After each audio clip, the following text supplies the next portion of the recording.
আজকে মাননীয় মোদিজি সিঙ্গুরে আসছেন আমাদের হুগলিতে, একগুচ্ছ উন্নয়নের কথা বলছেন এবং কয়েকটি উদ্বোধনও তিনি করবেন।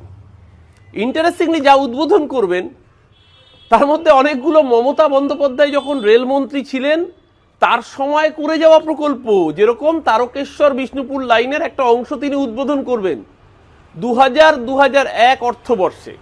মমতা ব্যানার্জি যখন কেন্দ্রীয় রেলমন্ত্রী সেই সময় তার বাজেট বক্তৃতায় উল্লেখিত শুধু তাই নয়, তার জন্য ফান্ড অ্যালোকেশন, বাজেটারি অ্যালোকেশন সমস্ত কাজ মমতা বন্দ্যোপাধ্যায়ের সময় করে যাওয়া প্রকল্প। বরং এতদিন দেরি হলো দীর্ঘসূত্রিতার কারণ নরেন্দ্র মোদীর কেন্দ্রীয় সরকারের চূড়ান্ত অবহেলা এবং ঔদাসীন্য। নইলে এই প্রকল্পগুলো আরও অনেক আগেই রূপায়িত হতো, ঠিক যেভাবে একের পর এক মেট্রো প্রকল্পে দীর্ঘদিন টালবাহানা করেছে অর্থ দিতে নরেন্দ্র মোদীর সরকার। সেটা জোকা বিবাদীবাগ হোক বা গড়িয়া থেকে রুবি হয়ে পরবর্তীকালে সেক্টর 5 হোক, সমস্ত কিছুতে অর্থের বরাদ্দের প্রাথমিক বিরোধিতা করেছিল নরেন্দ্র মোদীর সরকার। আজকে উদ্বোধনে আসছেন, ভালো কথা। হুগলিকে বেঁচেছেন, আরও ভালো কথা। যে হুগলি থেকে ন্যানো নিয়ে এত বিতর্ক হয়েছিল, মাননীয় মোদীজি গুজরাটে ন্যানোকে নিয়ে গিয়েছিলেন। ন্যানোর সানন্দের প্রোডাকশন ইউনিটে ন্যানো প্রোডাকশন বন্ধ হয়ে গিয়েছে, তাও প্রায় আজকে 8 বছর হতে চলল। কোনো ন্যানো গাড়ি সেখানে প্রডিউস হয় না। উল্টে টাটা মোটরসের এমডি এন চন্দ্রা, নটরাজ চন্দ্রশেখরন কিছুদিন আগে নবান্নে এসে মমতা বন্দ্যোপাধ্যায়ের সাথে দেখা করে এ রাজ্যের বুকে অটোমোবাইল ইন্ডাস্ট্রি এবং অ্যান্সিলিয়ারি তৈরি করার জন্য প্রস্তাব দিয়েছেন।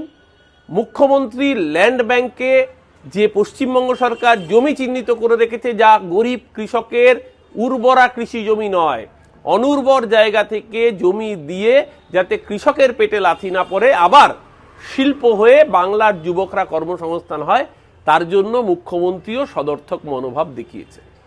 ইতিমধ্যেই টাটা একাধিক ইউনিট পশ্চিমবঙ্গে রমরমিয়ে চলছে।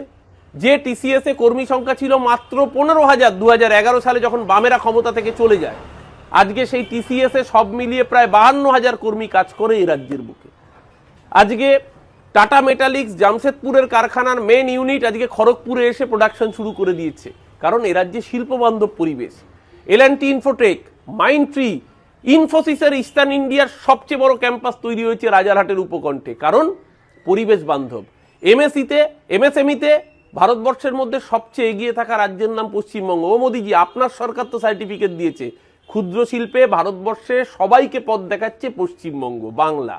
এত অর্থনৈতিক প্রতিবন্ধকতা সত্ত্বেও 100 দিনের টাকা আটকে রেখেছেন গরিব মানুষের, আবাসের টাকা বন্ধ করে রেখেছেন, গ্রাম সড়ক যোজনার টাকা বন্ধ করে রেখেছেন, জিএসটি বাবদ ম্যাচিং গ্রান্ট দিচ্ছেন না, 2 লক্ষ কোটি টাকার কাছাকাছি বাংলার মানুষের হকের প্রাপ্য টাকা আটকে রেখেছেন মোদিজি, আপনি এবং আপনার সরকার।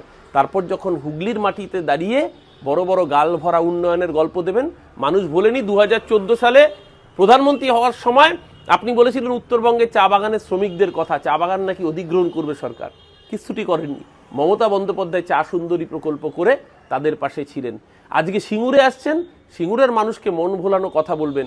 ভারতের মানুষ ভোলেনি 15 লাখের জুমলা, ভারতের মানুষ ভোলেনি বছরে 2 কোটি বেকারের চাকরি। তাই নির্বাচনের আগে ভোট পাখি হয়ে আসবেন, আবার নির্বাচনের পরে পাত্তারি গুটিয়ে পালিয়ে যাবেন। শুধু দয়া করে বাংলার মানুষের পেটে লাথি মারবেন না, বাংলার ন্যায্য প্রাপ্যটা ছেড়ে দিন। তবে যদি বাংলার মানুষ আপনাদেরকে একটু হলেও করুণার চোখে দেখে। কারণ যেভাবে বাংলা ভাষায় কথা বললে বাঙালির উপর আক্রমণ করছেন, আজকে বাংলায় টুইট করেছেন, এই বাংলা ভাষায় যারা কথা বলছে আপনাদের শাসিত রাজ্যে গেলে তাদের উপর নির্মম অত্যাচার করছেন, বাঙালি বস্তিতে উড়িষ্যায় আগুন লাগিয়ে দিচ্ছেন, মধ্যপ্রদেশে পেটাচ্ছেন, মহারাষ্ট্রে পুলিশ দিয়ে তুলে বাংলাদেশে পাঠিয়ে দিচ্ছেন বাংলা ভাষায় কথা বলার অপরাধে। আপনি নিজে যতই আজকে বাংলা ভাষায় টুইট করে বাঙালি প্রেমিক সাজার চেষ্টা করুন। গতবার রবীন্দ্রনাথ সাজার চেষ্টা করেছিলেন জব্বা আলখাল্লা পরে বড় বড় দাঁড়িয়ে রাগিয়ে, চুলায় চুলায় বাজবে জয়ের ভেরি। বাংলার মানুষ আপনাদের আসল চরিত্রটা বুঝে গিয়েছে। যারা এসআইআর এর লাইনে, হয়রানির লাইনে দাঁড় করালো বাঙালিকে, ভোটের লাইনেই বাঙালি তাদেরকে জবাব দেবে।